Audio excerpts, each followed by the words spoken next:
Hello दोस्तों, कैसे हैं आप सभी। मैं स्वागत करता हूं आपके मेरे चैनल पर जिसका नाम है लीगल पेडागोजी। दोस्तों, इस वीडियो में हम कवर करने वाले हैं प्रीवियस ईयर क्वेश्चंस को which are based upon family law and law of crimes. तो दोस्तों, इस वीडियो में हम उसी के साथ ही साथ ये भी जानेंगे कि उनसे जुड़ा हुआ कंसेप्ट क्या है जो हमें पता होना चाहिए in order to develop a better understanding. तो अगर आप चैनल पर नए हैं तो चैनल को जरूर सब्सक्राइब कर लें और वीडियो को ज़्यादा से ज़्यादा शेयर कर दें। एक और बात दोस्तों, अगर आप कल का मॉक टेस्ट अटेंड करना चाहते हैं जो कि फ्री ऑफ कॉस्ट है, तो आप टेलीग्राम चैनल को ज्वाइन कर सकते हैं जिसका लिंक डिस्क्रिप्शन बॉक्स में दे दिया गया है। मॉक टेस्ट कल 7 बजे कंडक्ट किया जाएगा जिसका क्वेश्चन पेपर आप मेरे टेलीग्राम चैनल से डाउनलोड कर सकते हैं। तो दोस्तों, पहला क्वेश्चन है with regard to registration of marriage under Hindu marriage act. तो मैं आपको बताना चाहूंगा कि registration of marriage under Hindu marriage act is not compulsory. अगर दोनों हस्बैंड एंड वाइफ चाहें तो मैरिज को रजिस्टर करा भी सकते हैं, और ना चाहें तो वो ऑप्शनल है, मतलब कोई कंपल्शन नहीं है उनके ऊपर।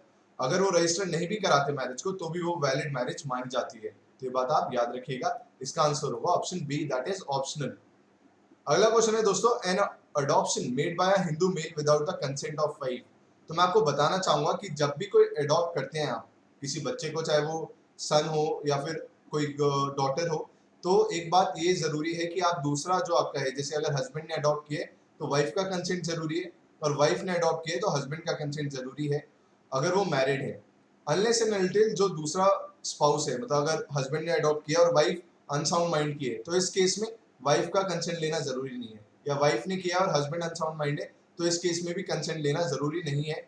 Otherwise consent is necessary of the other spouse if you adopt a son और अ डॉटर। तो if an adoption is made by a Hindu male without the consent of wife, it is void. तो ये बात आप याद रखिएगा। अगला question है Muslim husband pays money to his divorced wife, इसको क्या कहा जाता है। तो दोस्तों, जब मैरिज सोलमनाइज हो जाती है और मैरिज सोलमनाइज होने के बाद जब वो डिसॉल्व होती है either by the death of husband या फिर डाइवोर्स, तो उसके बाद जो हस्बैंड पे करता है अमाउंट अपनी डाइवोर्स वाइफ को, तो उसको कहते हैं दोस्तों मेहर। मेहर या फिर डोवर भी इसको कहा जाता है। तो ये अमाउंट होता है जो एक हस्बैंड देता है अपनी डाइवोर्स वाइफ को। अगला क्वेश्चन है when a Muslim woman and a husband mutually consent to a divorce it is known as. तो जब हस्बैंड और वाइफ दोनों म्यूचुअली कंसेंट देते हैं कि हाँ हम दोनों को ही डाइवोर्स चाहिए, तो उसको under the Muslim marriage law, जो मुस्लिम पर्सनल लॉ है, उसमें उसे कहा जाता है मुबारत। तो ये बात आप याद रखिएगा।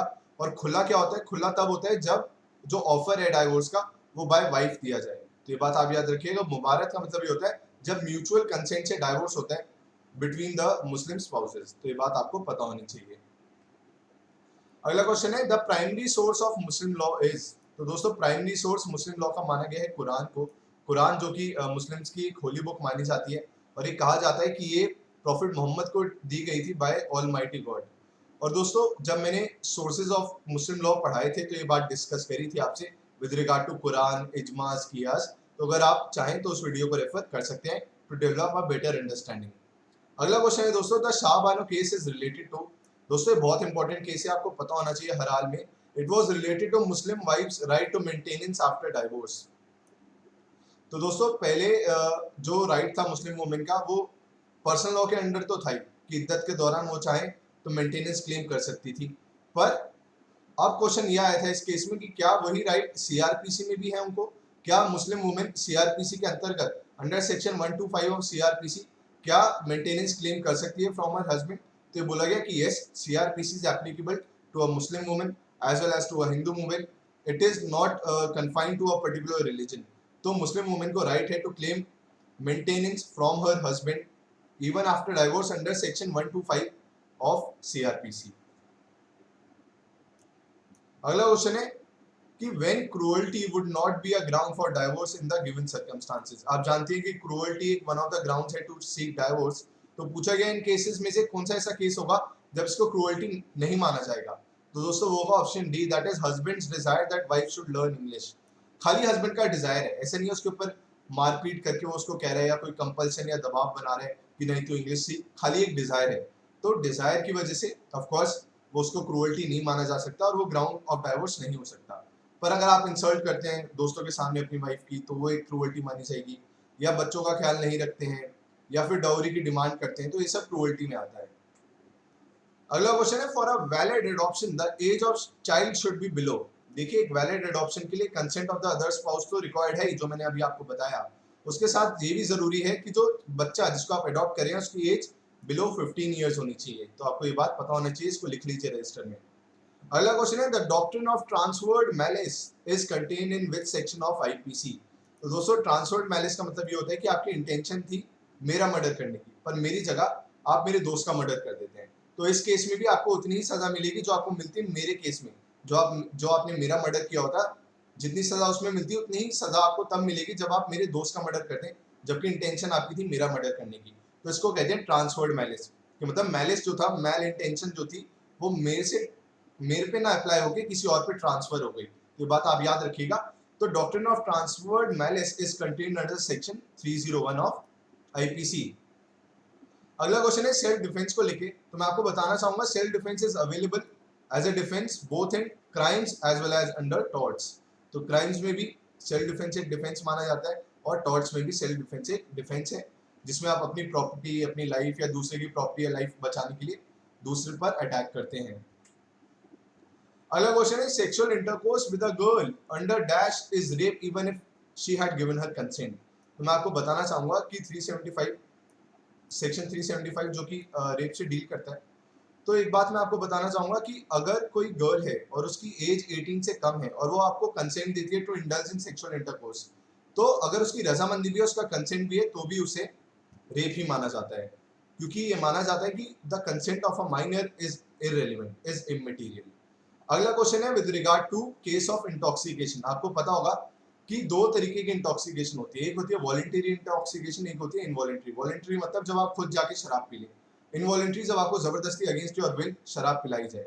तो अगर वॉलंटरीली आपने खुद को शराब पी के इंटॉक्सिकेट किया है, तो उस केस में कोई भी डिफेंस आपको नहीं मिलता। तो यही माना जाता है कि आपकी नॉलेज थी, आपकी इंटेंशन थी to cause that particular offence. पर जब हम उसकी बात करते हैं इनवॉलंटरी की, जब आपको जबरदस्ती पिला दी जाती है, तो तब आप डिफेंस क्लेम कर सकते हैं, तब आपके ऊपर ऑफेंस चार्ज नहीं किया जा सकता।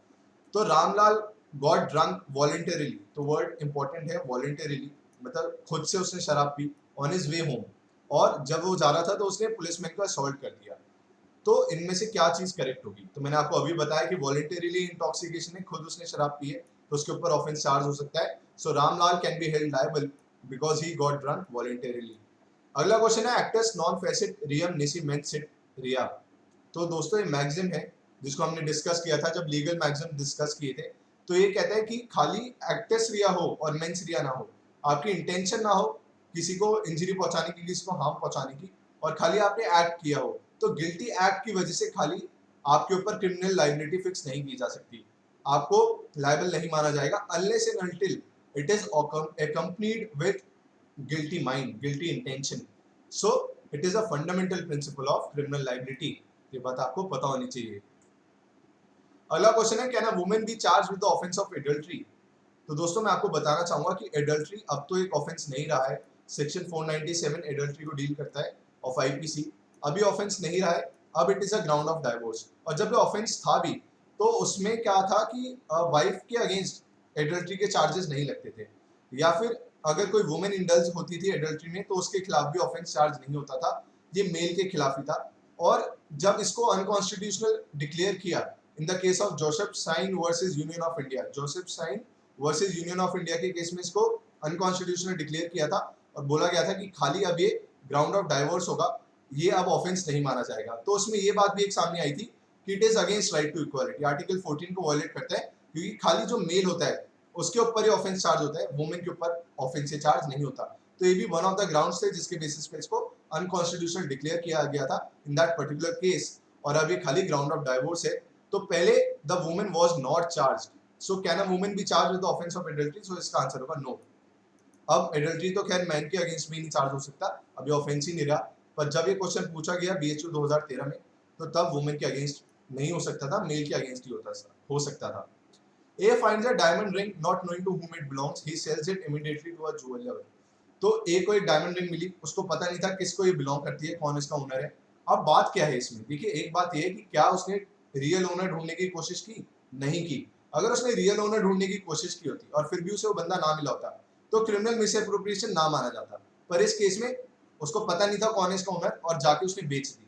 उसने ये भी कोशिश नहीं की कि मैं ये ढूंढूं कौन है इसका रियल ओनर। तो इस केस में yes he is guilty of criminal miss appropriation BHU 2012 का ये क्वेश्चन है। तो दोस्तों अगर ये वीडियो आपको पसंद आई हो तो लाइक करना ना भूलें। ऐसी और वीडियोस चैनल पर अपलोडेड होती रहेंगी। करंट अफेयर्स और बाकी जो सेक्शन है लाइक IPC टॉर्ट्स